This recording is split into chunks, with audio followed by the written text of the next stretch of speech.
আসসালামু আলাইকুম রহমতুল্লাহ বরাকাতু। সুপ্রিয় দর্শক শ্রোতা ভাই বোন, আমরা এসেছি বন্যা দুর্গত নোয়াখালী জেলার বেগমগঞ্জ থানার চৌমুহানির ঠিক পাশ দিয়ে কলেজ রোড হয়ে দুর্গাপুর ইউনিয়নের বেশ কিছু জায়গা আমরা নৌকায় ঘুরে ঘুরে দেখার চেষ্টা করেছি এবং দুর্গত মানুষের দুর্গতি কিছুটা আঁচ করার অনুভব করার চেষ্টা করেছি। আপনারা দেখতে পাচ্ছেন আশেপাশে যে সমস্ত ঘরবাড়িগুলো আছে, এমন কোনো ঘর এখনো পর্যন্ত পাই নাই যে ঘরে পানি নেই। কোনো ঘরে হয়তো বুক পরিমাণ, কোনো ঘরে কোমর পরিমাণ, কোনো ঘরে হয়তো তার চাইতে একটু কম বা বেশি পরিমাণ পানি আছে। চতুর্দিকে অথই পানি ছাড়া কিছুই নেই এবং এই পানিগুলো সব দাঁড়িয়ে আছে ঠায়। এগুলো নামার কোনো নামগন্ধ নেই, কোনো আলামত নাই, কোনো স্রোত নাই। কতদিন এই পানি থাকবে এবং মানুষের দুর্গতি যে ঠিক কবে নামবে সেটা একমাত্র আল্লাহ তাআলা ভালো জানেন। আমরা আসুন্নাহ ফাউন্ডেশন থেকে আজকে থেকে নতুন একটা জিনিস চালু করেছি, সেটা হলো যে ত্রাণের সাথে সাথে দাওয়া কার্যক্রম আমরা পরিচালনা করছি। যারা মুসলমান তাদেরকে আমরা দিচ্ছি বিপদে মুমিনের করণীয়। কারণ এই সময়টাতে অনেকে ডিপ্রেশনে, অনেকে দুশ্চিন্তায়, হতাশায় আছেন। তাদের এই মুহূর্তে মানসিক ভাবে তাদেরকে শক্ত মনোবল যেন থাকে, মানসিকভাবে তারা শক্ত থাকেন, সেজন্য আমরা তাদেরকে কোরআন ও সুন্নাহর আলোকে কিছু মোটিভেশনাল বিষয় এবং কিছু আমল তাদেরকে আমরা বলে দিয়েছি। একজন ভালো মুসলমান হইতে করণীয় কি সে বিষয়ে কিছু নির্দেশনা আছে। লিফলেটগুলো সবাইকে একটা করে ত্রাণ প্যাকেটের সাথে দিয়ে দেন। আপনারা সবাই ৫ ওয়াক্ত নামাজ পড়বেন, আল্লাহকে ভয় করে চলবেন, ঠিক আছে ইনশাআল্লাহ?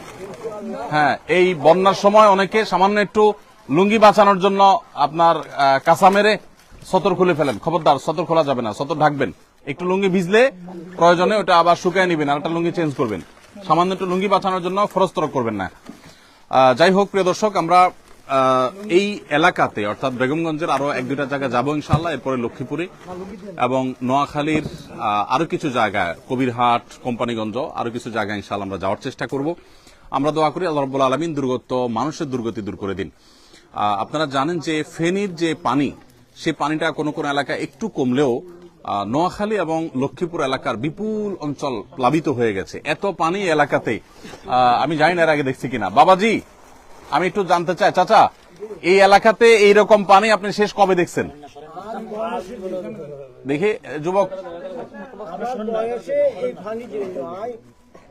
৯৮ বললো তো দেখছি এরকম দেয়নি, রাস্তাঘাটে উঠছে বা বাইক উঠছে তো দূর কথা উঠালো ঠিক মতো মানে আপনি জীবনে দেখেন নাই এত পানি? উঠানেও পানি দেখেন না আপনি?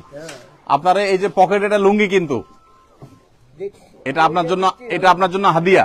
আলহামদুলিল্লাহ। অতএব ওই যে কাঁচা মেরে সতর খোলে না, রান খোলা রাখে, এটা করা যাবে না। এটা লুঙ্গি বাঁচানোর জন্য, ঠিক আছে না? এই লুঙ্গি আপনি পরবেন ইনশাআল্লাহ, আর ভালো পানি খাবেন। এটার ভিতরে পানি বিশুদ্ধকরণ ট্যাবলেট থাকার কথা, ওইটা দিয়া তারপরে খাবেন, বেশটাই অনুমোদিত।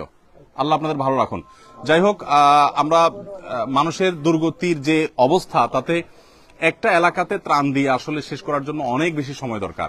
গতকালকের একটা ঘটনা আপনাদেরকে আমরা জানিয়ে রাখতে চাই, সেটা হলো যে বেগমগঞ্জ থানার শরীফপুর ইউনিয়নের একেবারে দুর্গম এলাকায় আমাদের ২০০ পরিবারের জন্য আমাদের টিম ত্রাণ সামগ্রী নিয়ে গেছে। তারা বিকাল থেকে বোট চালিয়ে, অর্থাৎ নৌকা চালিয়ে, তারা রাত ১২টায় নাগাদ সেখানে তারা পৌঁছে ত্রাণ